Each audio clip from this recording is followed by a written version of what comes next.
investigation right now. I know the main question is, okay, if it was a 7 or 8 year old, are the parents or somebody else responsible for this? Well, our first step there is finding out where this child got the weapon. They may not have gotten the gun at home. They may have just found it somewhere walking down the street. So those are questions and things that we need to be cognizant of. And human nature is, when we don't know something, what do? We surmise, we fall into rumors, and we do that. So my plea to you guys, parent to parent, is that we don't do that. Let us do this investigation first. Have trust in us that we will get to the bottom of this, of where this child got this gun. And you heard what the chief said, bullets don't discriminate.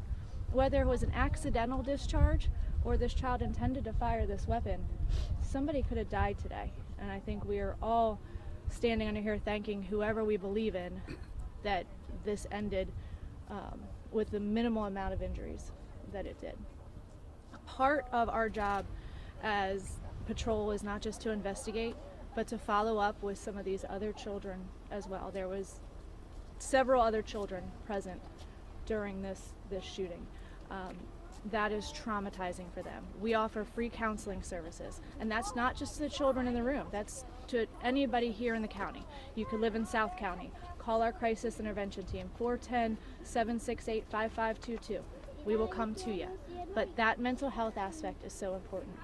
And one other thing that I really, really want to touch on with you guys is the county executive's office has a gun violence intervention team, gun violence intervention task force. And the reason I'm mentioning them is because they give out free gun locks.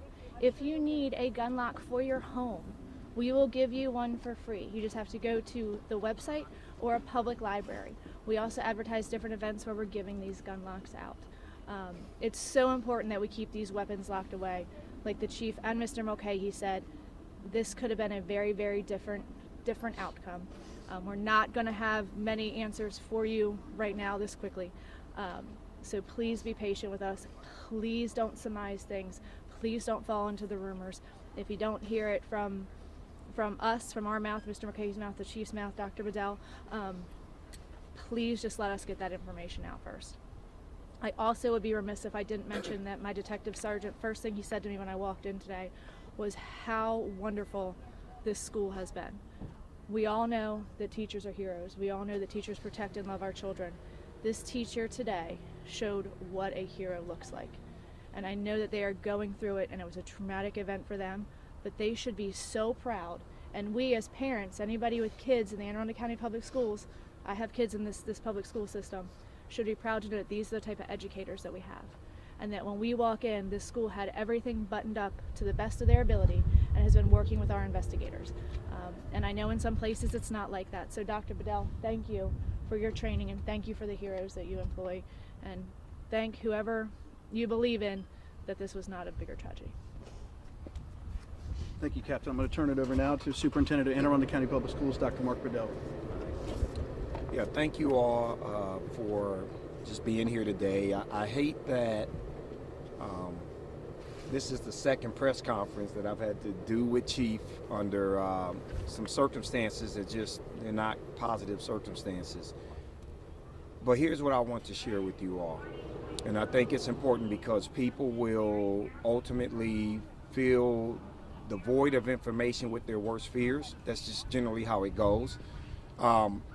Freetown Elementary has had a phenomenal year this school year, right? And that, quite frankly, has been the case in Anne Arundel County for the entirety of the year in terms of school safety and us being able to feel that our kids are able to come to school and learn at a high level. We had this incident today. A 7-year-old somehow gets a weapon, and the weapon is discharged. And as you've heard from the previous speakers here that work with our police department, we are very fortunate that we're not having a different conversation right now, because this could have turned out to be far worse than what ultimately resulted in the incident. I will say to you all that this staff has done a phenomenal job. This building was immediately placed on hold as we have trained our schools to go into those different stages of protective methods. The teacher did a wonderful job of retrieving the weapon, making sure that the student was received to the nurse's office so that they can do what they needed to do. The building administrators have worked and really created a comforting environment right now, not only for the students, but also for the parents and for the staff members. I watched a number of parents come here, and I'm a parent in this school district too, and I can assure you that my reaction would have been exactly what these parents were reacting, filled with a boatload of fear. But these parents came and they worked with us. They operated with grace and patience. We were able to get kids. We are going to, actually you hear school buses in the background. So we're gonna do an early release today because we think that there's a lot of trauma, not only within the students who were in this building, but also the faculty and staff. We'll have a meeting with the faculty and staff. There will be crisis counselors. We'll have a lot of supports that will be in this building both today and tomorrow.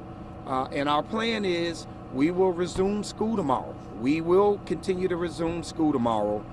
And we will make sure that parents have all of the resources that they need in order to be able to work with their children so we can get them back into this learning environment, which really has gone well this school year.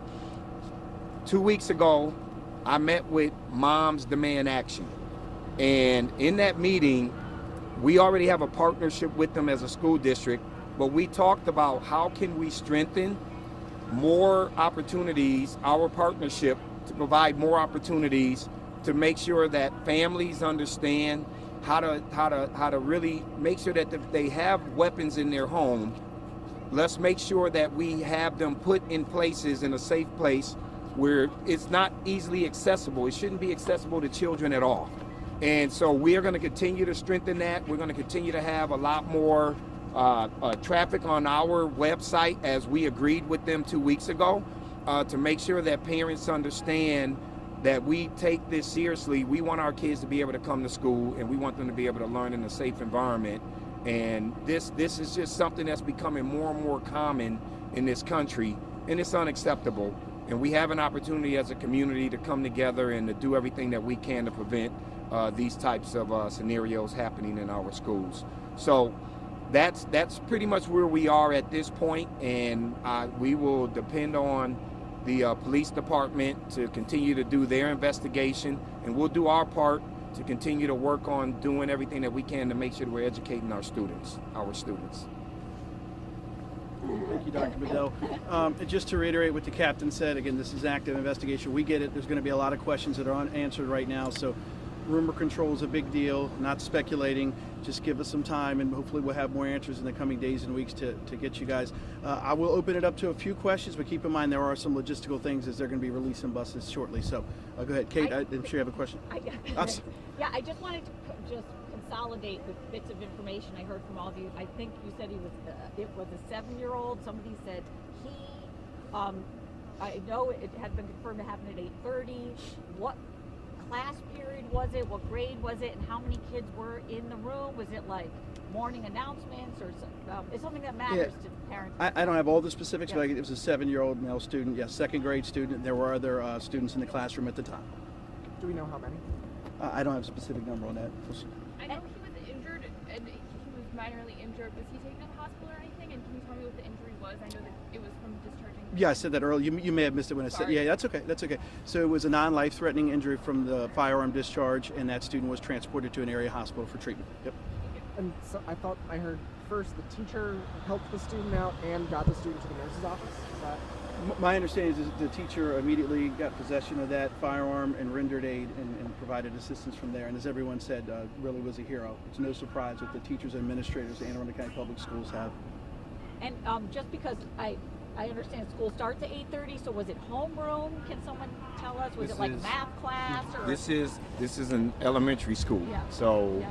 they go and they report to the teacher of record, and they're in their general education class, right? I don't think this was a situation where they were in their specials like PE or math. They were in their regular class with their teacher of record.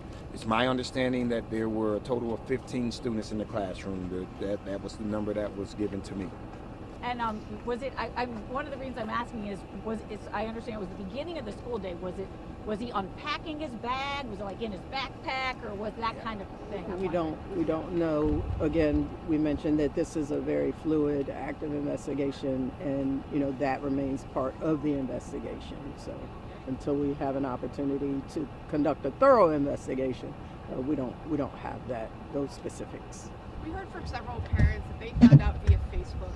Did the school or system or county send out any kind of official notification? Because several people were angry that they found out via Facebook first.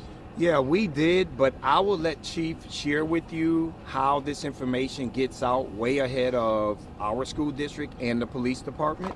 What is that? What is it called? So there are networks out here that provide information to the community before we even have an opportunity to, place our boots on the ground and have our officers respond into the building to determine what, if anything, has occurred. So, if you don't hear from the police department directly, and I'm saying this to parents or anyone who's paying attention to social media, if you don't hear directly from the police department when there's a critical incident in our community, I would say monitor the police department's page, and if it's an incident involving the school system, monitor the school system's page, simply because it takes time to respond, it takes time to determine what occurred, and again, we don't have all the facts solidified right away for people. Investigations take time, so rather than have people upset in the community, we respond and place that information on our social media platforms once we've had an opportunity to sit down, talk amongst each other, determine what occurred, so that we're getting good information out to the public. What was that? Oh. Sorry, if I can expand on that just for a second, boss. I know exactly what you are referring to, and the way some of these blog sites get our information is by listening to scanners. So the police department's radios are encrypted, but fire departments are not. And so they will get the call for service, which obviously comes in as, I don't know what this came in as, but I'm assuming, a gunshot victim at an elementary school. As you guys know, you guys will then call the PIO and say, hey, we just heard this, can you confirm? These blog sites don't have to do that. They don't do that, so they just put it out there. That doesn't give us a chance to dig into it, like the chief said. Now, that does not mean that we are going to wait till we get here and start our investigation to notify people. That is absolutely not the case. Our PIOs and our on-call PIOs are very quick, and I know you've all seen it. Police activity, Freetown Drive, yada, yada, yada, yada, and then it'll say more to come, or media staging here and there. So our media relations does a fantastic job getting information out. If we need people to shelter in place, if we need them to evacuate because of something, that information will come out very quickly as soon as we realize that we need it. As soon as we realize that we need it, as district commander, after notifying my boss, Mr. Mulcahy, would be my next call saying, hey, I need you to put something out. It doesn't mean that these blog sites don't have a purpose and don't have a good thing to them of getting this information out quickly, but they'll get it out again before parents. Like I said, I'm a parent here too, and I would be livid if I found out from something other than the school, but this is to no fault of the school or the police department on that. When you hear something on the scanner and you want to be the first to get it out, that's how parents are notifying before. Do we know what the response time was?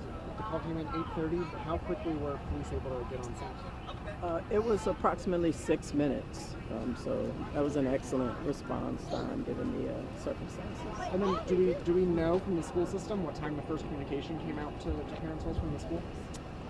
I'm sorry, Dr. Bedell, that's a question. What was the question? I had bad timing. Do we know what? I'll get it for you. Yeah, what time the first call from the school went out to parents? Okay, yeah, we'll get that information. How long were students on this hold, and what does that look like? How what? For the students, you said they were on a hold, like a lockdown. Yeah, so basically, you stay in place, right? You're in your classroom. There's no movement until we feel that the school environment is safe for us to release that hold. And this was one of those situations where it's almost like a shelter in place. You stay in your place until we have confirmed that there is no other potential harmful incidents that can take place. When was that lifted? Like When how was long- it? yeah. Just before dismissal. Yeah. Okay. Bob Mosier, Chief Communications Officer of the school district. Just before dismissal is the answer to your question. Okay. I want to be clear, though, a hold is different from a lockdown. This was Right. not a lockdown. At no point was the school on lockdown. Correct. What are the security measures that the school has in place to make sure things like this don't happen, and what happened today where that didn't work? Well, I mean, I don't know that there was a flaw within the security measures. I mean, I've been in this business almost 27 years, worked in 4 different school districts. There is no mechanism to stop something like this happening. No, and if people will say, well, what about metal detectors? We've already had that conversation in this county. There's no appetite for it. In all the districts I've worked in, I've never seen an elementary school have metal detectors. I think the school administration did exactly what they did when it discharged. They took immediate action. They followed all of our protocols that we have trained them on, really to the T. And again, I will say to people, I think it's a much bigger conversation as a community, how we all come together to really try to prevent this from happening. But as you all know, there is no 100% proofing of this. I mean, we're standing here right now. Something could happen anywhere around here, and we have no control over that. So our goal is to do everything that we can to educate, work with our partners to do what we can to make sure that we're mitigating and to make sure that our administrators understand how we're going to address when we have a situation on any of our 130 campuses or our offices. May I follow up on that? One thing you do have control over is communication, and I lost count of how many parents until 2 hours plus after this happened were saying, I know something happened here, I'm coming, I saw whatever it was on Facebook, I'm coming to the school and they're telling me everything's fine, people are coming in their pajamas still. They're frustrated with the lack of information from the school about what happened, or maybe I know you don't control Facebook rumors, but it was out there. Yeah. So it was out there, but as you all, as journalists do, right? Get it first, but get it right. It is completely will cause mass confusion if you push stuff out there that turns out to be wrong 10 minutes later. So as the chief said, you need to get all of your information in place and then provide correct information to the families, and that's what we did today. I guess, was there, before the official letter that went to school about dismissal, was there any other communication that said we've had an incident, students are in hold? Was there any communication? Because we were of that still kind? determining the facts, no is the answer. Okay, thanks, Bob. Any other questions? Do you know how many students came to school today and how many are getting back to dismissal? Yeah, I don't have that information. I mean, as you all know, we're in our second day of bringing kids back to in-school person, and we've seen attendance rates increase from Monday to Tuesday. I would anticipate probably a better rate of attendance today, but I just don't have that information because it happened so early, and we don't collect attendance until a little bit later in the day. Thanks, everybody. Appreciate your time. Yeah, thank you.